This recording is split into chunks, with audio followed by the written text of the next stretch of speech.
अच्छा लगेले यही वाला।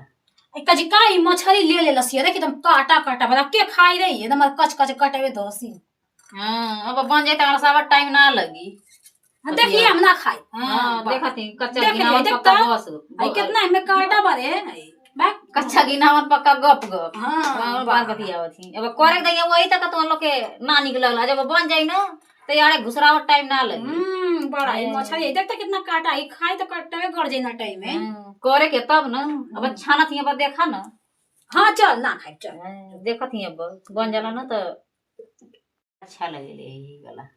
कजी काई मछली ले ले लसी देख एकदम काटा काटा बता के खाई रही एकदम कच कच कटवे दोसी। हां अब बन जाए त सब टाइम ना लगी। देखिए हम ना खाई। हां देखती कच्चा देख गिनावन देख पक्का बस।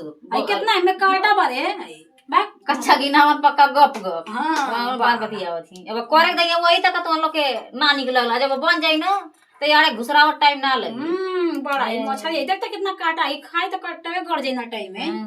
करे के तब ना अब छाना थी अब देखा ना। हां चल ना खाई चल। देखत ही अब बन जाला ना तो